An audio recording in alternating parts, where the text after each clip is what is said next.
seul dans la station. Je passe mes doigts le long du joint du compartiment C7, cherchant la minuscule arête qui trahirait une contamination ayant traversé la barrière extérieure. Rien. Propre. Comme hier, comme avant-hier et comme chaque matin, depuis 14 mois. La station de recherche Kepler vrambissait autour de moi de son rythme mécanique habituel, un son que j'en étais venu à trouver plus réconfortant que le silence. Ici, le silence signifie qu'un problème s'était produit. Je suivis ma routine, examiné chaque panneau mural avec le détecteur portatif que Sarah avait envoyé au cours du 2e mois. L'appareil pépillait d'un clignement vert régulier confirmant ce que je savais déjà. Rien n'avait pénétré durant la nuit. 14 mois ainsi, la même inspection méticuleuse, les mêmes protocoles, les 5 mêmes règles qui me gardaient en vie dans le vide entre les étoiles. L'isolement m'écrasait parfois le crâne comme un poids, mais j'avais appris à lui résister grâce à la structure. La routine, c'était la survie. Je terminais de vérifier le dernier compartiment et raccrochais le scanner à ma ceinture. Les couloirs principaux s'étendaient devant moi, ses parois blanches reflétant les bandes lumineuses en traits durs. Tout paraissait normal, mais normal et relatif quand on est le seul humain à des années-lumière à la ronde. La première règle était gravée dans mes os désormais. Éviter les hublots d'observation après l'extinction des lumières. Je l'avais enfreinte une seule fois, la 2e semaine, pensant que la vue allégerait la solitude écrasante. Ce que j'avais vu se mouvoir entre les étoiles hante encore mes rêves. Des formes trop vastes pour être saisies, dérivant dans l'espace avec une intention qui me glaçait la peau. Elle semblait chercher quelque chose et j'avais la terrible impression qu'elle l'avait trouvé. La porte des sanitaires était ouverte, exactement comme je l'avais laissée ce matin-là. La règle 2 m'oblige à la vérifier 2 fois par jour, lorsqu'elle se ferme toute seule, ce qui arrive tous les 2 ou 3 jours comme une sinistre horloge. J'ai 30 secondes pour frapper le chambranle et annoncer ma présence. Je n'ai jamais voulu découvrir ce qui se passe si l'on manque ce délai. Les notes de David Kim, mon prédécesseur, mentionnaient cet incident une fois. Son écriture devint étrange après cette entrée. Je pris un nouveau kit d'inspection dans l'aire d'approvisionnement et commençai à contrôler chaque conteneur arrivé lors du ravitaillement de la semaine dernière. La règle 3 est fastidieuse mais indispensable depuis que j'ai trouvé, le 3e mois, cette chose semblable à un escargot collé au plafond. Grosse comme la paume de la main, translucide et palpitante d'une lueur qui n'était pas vraiment de la lumière. Il m'avait fallu 2 heures pour la décrocher sans enfreindre les procédures de confinement. Sarah n'a jamais expliqué d'où elle venait. Le travail occupait mes mains tandis que mon esprit vagabondait vers la 4e règle. Ne jamais fixer le soleil pendant ses passages orbitaux. Celle-ci est la plus difficile. Ce brasier m'appelle quand il balaie la station. Il me procure une paix si authentique qu'elle ressemble au retour chez soi. Mais la sensation est trop parfaite. Rien dans l'espace ne devrait faire autant de bien. Les murmures commenceront ce soir, comme toujours. Règle numéro 5. Ne jamais répondre aux voix qui m'appellent par la ventilation. Elles connaissent ma voix, imitent exactement les intonations de ma mère quand elle me conviait à dîner, ou celle de mon colocataire à l'université qui me réveillait pour les cours matinaux. Les voix sont patientes, persévérantes, et deviennent de plus en plus humaines. Je scellai le dernier conteneur et mis à jour mon journal, tout propre, normal, conforme au protocole. Mon prochain contact radio avec la Terre était prévu pour jeudi, dans 72 heures exactement, comme Sarah l'exigeait. Elle me répéterait que ma relève était retardée pour des raisons budgétaires et je ferais semblant d'y croire. La vérité est bien plus simple et bien plus terrible. Quelqu'un doit rester ici, suivre les règles, monter la garde. Briser ne serait-ce qu'une seule de ces règles peut signifier la mort, ou pire. C'est ce que j'ai compris des notes incomplètes de David, de ce qu'il gribouillait dans les marges avant son transfert. 14 mois. J'essaie de ne pas penser à ce qui reste. Le manifeste annonçait 14h30 pour la livraison. Mon chronomètre indiquait 20h47. 6h17 de retard. L'estomac noué, Je passais l'écluse pour récupérer la capsule. Les ravitaillements sont réglés comme une horloge depuis 14 mois. L'équipe de Sarah ne rate jamais un horaire quand une vie en dépend. Je libérai la capsule. Les griffes magnétiques lâchèrent dans leur claquement familier. Les conteneurs semblaient standards, même coque polymère, même scellé, même code d'identification. Je les scannais. Aucun risque de contamination. L'une après l'autre. Matériel médical, ration, pastilles de purification de l'eau, pièces de rechange pour le processeur atmosphérique. Tout y était. Mais il restait une caisse. Plus petite, dissimulée derrière la cargaison, comme si on avait tenté de la cacher. L'étiquette me glaça. Effet personnel de David Kim, priorité. David était mort 8 semaines avant mon arrivée. Rapport d'incident, défaillance d'écluse lors d'une maintenance. Corps rapatrié, journaux officiels transmis à la Terre. Alors pourquoi recevais-je un colis à son nom? Je posai la boîte sur mon établi, scellée, intacte. Je passai un doigt sur les bords, hésitant. Normalement, je devrais signaler ça à Sarah et attendre les ordres. Mais la prochaine fenêtre de communication était dans 2 jours, et cette étiquette me tourmentait. Le coffre s'ouvrit dans un chuchotement d'air. À l'intérieur, enveloppé de mousse de préservation, se trouvait un journal relié, couverture brun-marron en simili-cuir usé aux angles. Je l'ouvris, et l'écriture nette de David Kim en encre bleue se révéla à moi. Journal de station officieux, jour 1. On m'a expliqué 5 règles pour survivre ici. Je les note telles quelles. La documentation officielle ne dira sans doute pas tout. Ma gorge se serra. Sur la page suivante, les mêmes 5 règles que j'avais mémorisées, et sous chacune des annotations minuscules de David. Règle 1. Éviter les hublots après extinction. Note. Les choses dehors ne sont pas aléatoires. Elles arrivent par groupe de 3 à 7. Observe la coque et teste les points faibles. Règle numéro 2. Vérifier la porte des sanitaires 2 fois par jour. Note. La porte se ferme à des positions orbitales précises, alignement 347 degrés avec Proxima du Centaure. Le coup sur le chambranle n'est pas un protocole, c'est une négociation. Règle 3. Inspecter chaque livraison. Note. 7 objets contaminés en 6 mois. La contamination est intentionnelle. Quelque chose choisit ce qu'il faut envoyer juste au-dessus de notre seuil de détection. Page après page, David décrivait tout. Croquis des formes extérieures, relevé des murmures, tableau des passages du soleil. Son écriture demeurait nette, puis devenait de plus en plus saccadée, et je sautais aux dernières entrées. Jour 387, les chuchoteurs ont pris la voix de ma mère. Comment savent-ils? Jour 401, la station n'est pas un labo, c'est un verrou.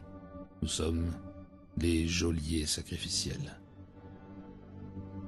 Dernière note. Ils s'entraînent à nous imiter. Ils se préparent à quelque chose de plus grand.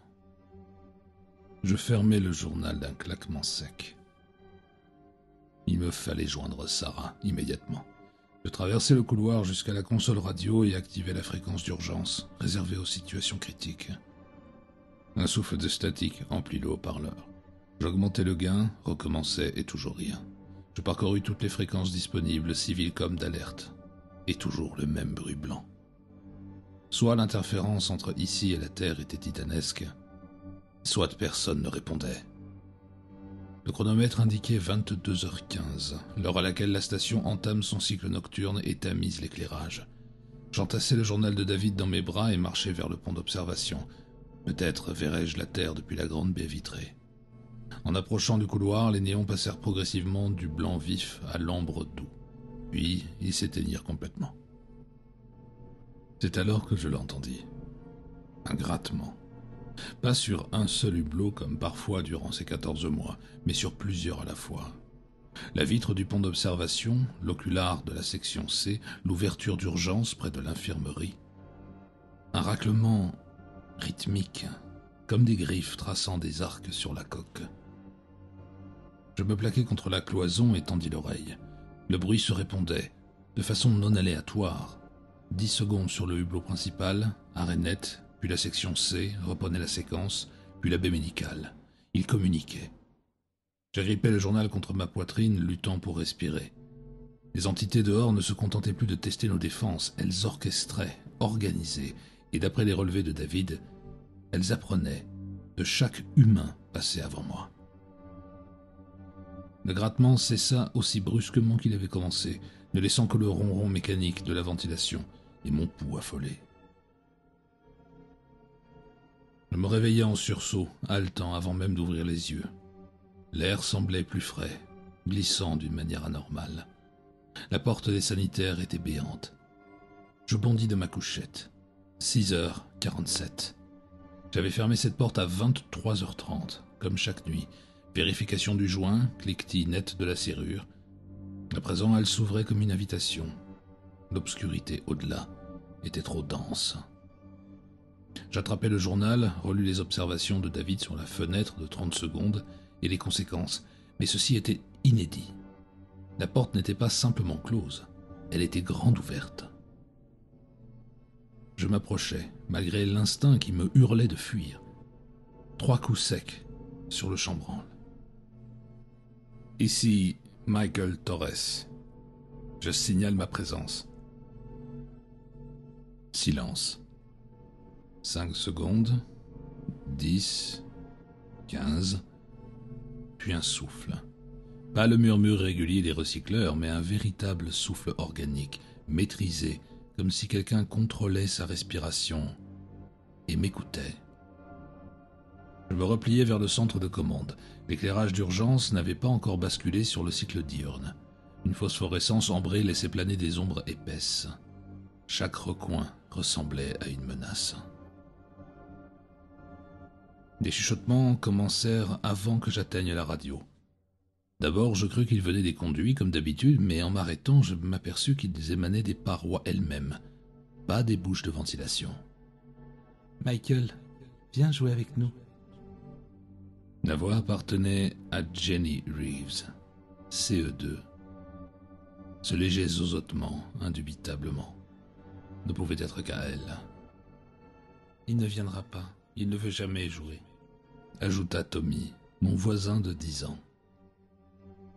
Et là, mon sang se figea. Emma, ma sœur, qui avait 6 ans avant l'accident. « Oh, peut-être, s'il te plaît, viens jouer avec nous. » Je plaquai mes mains sur mes oreilles et grenai les tables de multiplication. 7 x 8, 56, 8 x 8, 64. Les voix augmentaient, rappelant des souvenirs intimes, détails que personne ne pouvait connaître. Et à 9h15, enfin, le silence revint. Contrôle de routine sur le pont d'observation. À l'heure du passage solaire, quand la lumière révèle les fissures ou les contaminations qu'on inspecte. Le soleil devait apparaître dans 47 minutes. J'utilisais le temps pour relire les avertissements de David sur la baie factice. Lorsque le premier liseré lumineux se dessina, je me tins dos au hublot, professionnel. Mais quelque chose me fit pivoter. Le soleil emplissait la vitre comme un œil ardent. Une vague de sérénité m'envahit, si puissante que j'en oubliais la peur. J'avançais d'un pas avant de reprendre conscience. Sur la surface flamboyante glissaient des ombres, nageurs dans un océan de feu se tordant en motifs cohérents. La quiétude devint extase, et je posai ma paume sur le verre chaud. « Michael, viens avec nous.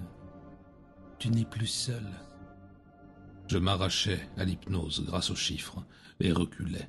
Quand la lumière quitta l'angle de vision, l'emprise se rompit et ma main tremblait. Au bas de la page, une note minuscule de David.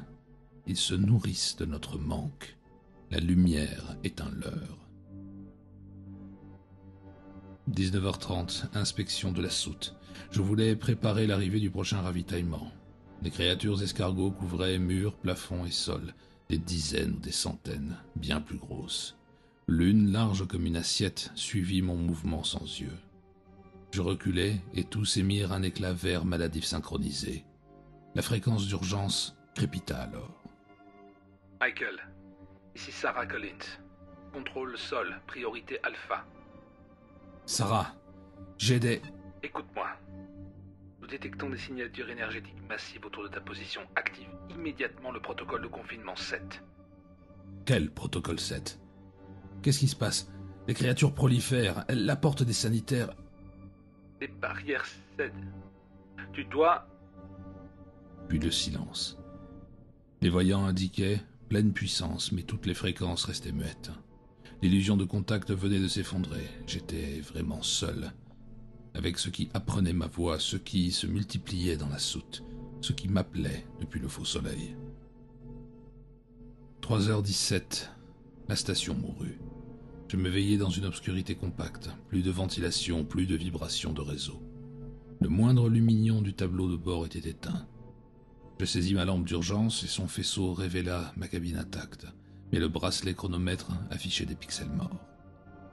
Par le hublot, d'immenses silhouettes se mouvaient, exploitant la panne. L'une se leva autour du pont d'observation, une autre se plaça sur l'écluse principale, occultant des constellations. Je coupai la lampe.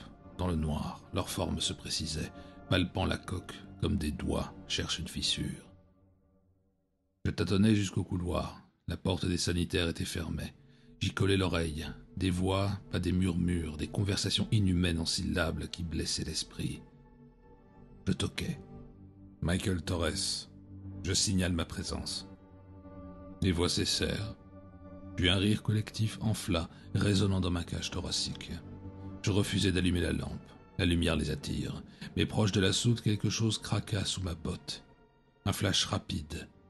Le plancher était couvert de mollusques acides, creusant des trous géométriques dans le métal. Le centre de commande, plongé dans le noir, ne répondait plus. Au fond du couloir, la porte des sanitaires intérieure et son mur externe s'ouvrait sur l'espace. Un ciel d'étoiles, des nébuleuses pensantes, un vide impossible sans décompression. Invitation ou piège. Je détournai le regard et me dirigeai vers le noyau central, le secteur le plus blindé. Les parois y étaient épaisses. Je verrouillai l'airlock et respirai enfin. La console de secours se ralluma, faible lueur. Puis un crépitement. Kepler, c'est le commandant James Anderson, vaisseau de secours Sierra 7. Répondez. Un miracle? Je décrochai. Commandant Anderson, ici Michael Torres. Suivant votre balise depuis 6 heures. Arrivée prévue dans 3 heures. Tenez bon. On vient vous chercher. L'espoir me traversa. Puis, je pensai au journal. Je demandai, Commandant Anderson, quel est le port d'attache de votre vaisseau? 7 secondes de statique. Puis, mot pour mot, la même phrase. Nous suivons votre balise depuis 6 heures. Comme un enregistrement. Autre question. Quelle est la situation à Earth Control? Et encore une fois, la même réponse scriptée. Je reposai le combiné. Par le hublot, mon reflet souriait. Un sourire qui n'était pas le mien. Il bougea à contresens de mes gestes, observateur patient. Le noyau abritait encore le terminal principal. Sans sollicitation, des lignes défilèrent.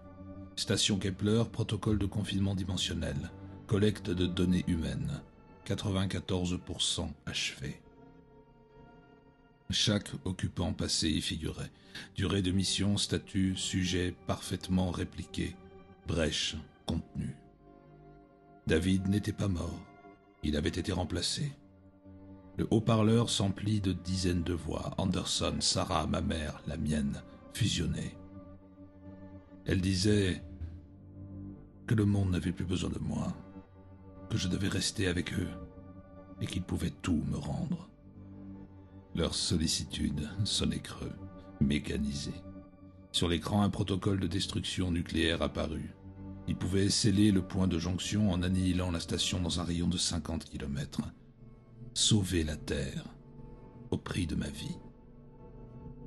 Je posai ma main sur le scanner biométrique. Autorisation confirmée. Veuillez valider l'autodestruction. Et je validai. 60 secondes. Les hurlements des entités vibrèrent dans la coque. Elles martelèrent les parois, les escargots exsudèrent un acide frénétique. La porte des sanitaires dilata son orifice stellaire. Qu'à 30 secondes, le faux soleil approcha, révélant les tentacules gigantesques reliés à une conscience hors d'échelle. 20 secondes. Par la baie, j'aperçus la Terre, puis une grille de centaines de points lumineux, d'autres stations, d'autres geôliers. 10 secondes. Les formes humanoïdes aux fenêtres se distordirent, cherchant à copier nos gestes. 5 secondes. La voix promettait Emma, la paix, la gloire, mais leurs émotions étaient vides. 1 seconde. Une certitude paisible me traversa. Le devoir accompli. La charge nucléaire éclata. Lumière aveuglante, rupture de la réalité, effacement de la jonction dimensionnelle. Les entités hurlèrent, puis plus rien.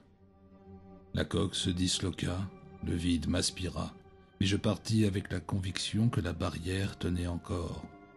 Qu'un autre, quelque part, suivait les mêmes 5 règles, ignorant à quel point l'humanité venait d'échapper à des prédateurs, capables de porter nos visages mieux que nous-mêmes.